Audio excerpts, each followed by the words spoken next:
3। नमस्कार मित्रों, मैं मनोज यादव, देश हित सीरीज अनुभव की सच्चाई के साथ। साथियों, ये मेरी सीरीज चालू है और मैं वो चीज़ बताना चाह रहा हूँ जो देश की जनता जानने के बाद भी अनजान बनती है। ये मुझे नहीं मालूम, या जानती नहीं है, ये भी मुझे नहीं मालूम। लेकिन मैं ये बताना चाहता हूँ कि बाबा साहब ने क्या किया हमारे लिए, और उन्होंने जो किया उसका आज हम सुख भोग रहे हैं। उन्होंने जो हमें दिया उसको हम ठीक से नहीं रख पा रहे हैं। अगर हम नहीं रख पाएंगे तो हम सुख भी नहीं भोग पाएंगे। उन्होंने ऐसा कुछ नहीं छोड़ा जिसमें कि हम लोगों को किसी भी प्रकार की समस्या पैदा हो।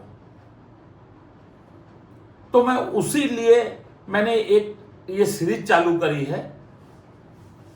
लोग देखें, मेरे 37,000 फॉलोअर हैं, वो देखते हैं, वो कमेंट्स करते हैं। उनसे मैं बोलना चाहता हूं कि आप लोग देखें, कमेंट्स करें और इस पे क्वेश्चन करें कि हम क्या कह रहे हैं और आप हमसे क्या पूछना चाहते हैं, मैं उसका जवाब दूंगा। साथियों, बहुत बहुत कुछ बाबा साहब के लिए हो रहा है। बहुत चीज़ें बाबा साहब के लिए हो रही हैं। उनके नाम को लोग यूज़ कर रहे हैं। कितनी तो पार्टियां बन गई, कितना तो उनके लिए संगठन तैयार हो गए, लेकिन जो समाज जहां है वो वहीं है और वो आपस में लड़ रहा है। बस मैं ये अवेयरनेस और ये समाज को जानने के लिए मैंने ये सीरीज चालू करी है। साथियों, मैं ये बताना चाहूंगा, अभी मैं कुछ देख रहा था महिलाओं के लिए, लेकिन हमें महिलाओं के लिए किसी भी प्रकार की समस्या नहीं है, ना हमें डरना चाहिए, क्योंकि बाबा साहब ने इतना जबरदस्त संविधान दिया हुआ है। मैं उसी पे आज ये कुछ आप लोगों को जानकारी देना चाहता हूं। साथियों, मैं आपको बताना चाहता हूं कि अगर आज भारत की महिलाएं पढ़ रही हैं, नौकरी कर रही हैं, संपत्ति में अधिकार पा रही हैं, तो इसके पीछे एक महान व्यक्ति की सोच है। आदरणीय परम पूज्य बाबा साहेब भीमराव अंबेडकर जी की। लेकिन दुख की बात है कि बहुत कम लोग जानते हैं कि बाबा साहब ने महिलाओं के लिए कितना संघर्ष किया था। बस इसीलिए मैं ये, इसके पहले भी मैंने ये कहा कि नहीं लोग जानते हैं, और मैं बताना चाहता हूं।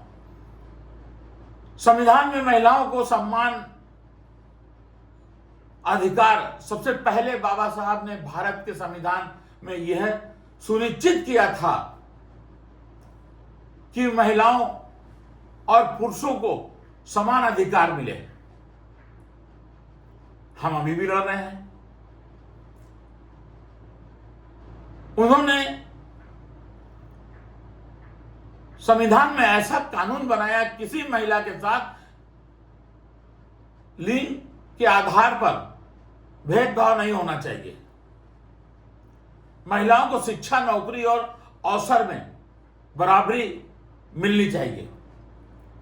आज वो महिलाएं आईएएस, डॉक्टर, इंजीनियर, नेता बन रही हैं।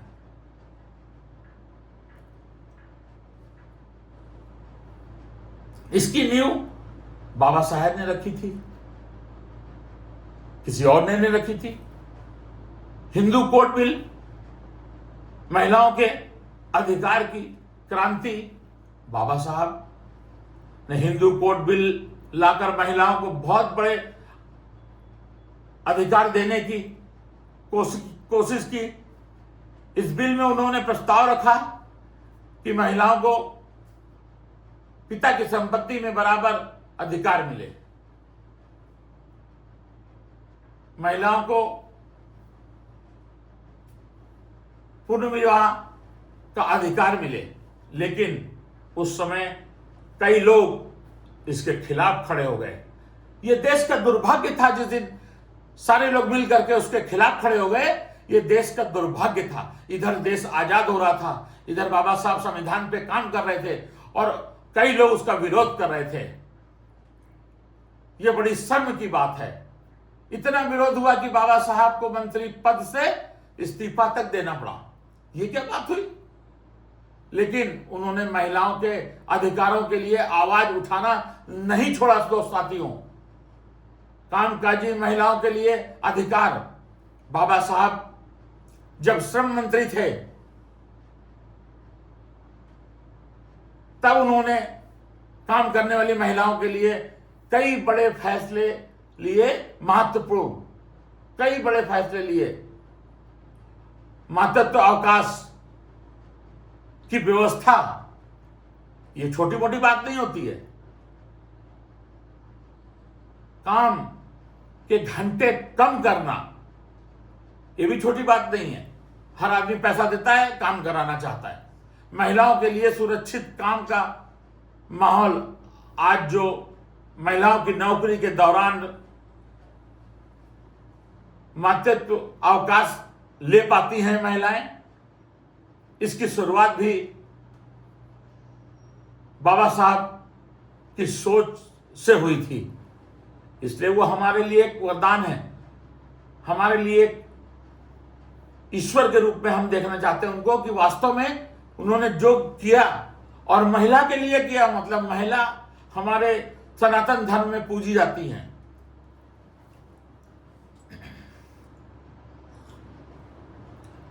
और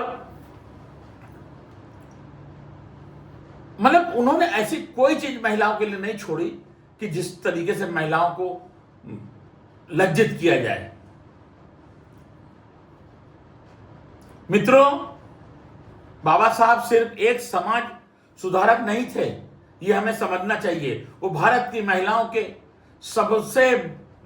सबसे बड़े अधिकार रक्षक थे। आज हमें इस बात को स्वीकार करना होगा। अगर हमें सच में बाबा साहब का सम्मान करना है तो महिलाओं को बराबरी का और सम्मान देना चाहिए, बराबरी का दर्जा देना चाहिए। होगा यही सच्चा देशभक्त होगा साबित। अगर हम ये सब काम कर लेते हैं, ये बाबा साहब के बनाए हुए कार्य को हम ठीक तरीके से ये कर लेते हैं, तो सच्चा देशभक्त वही है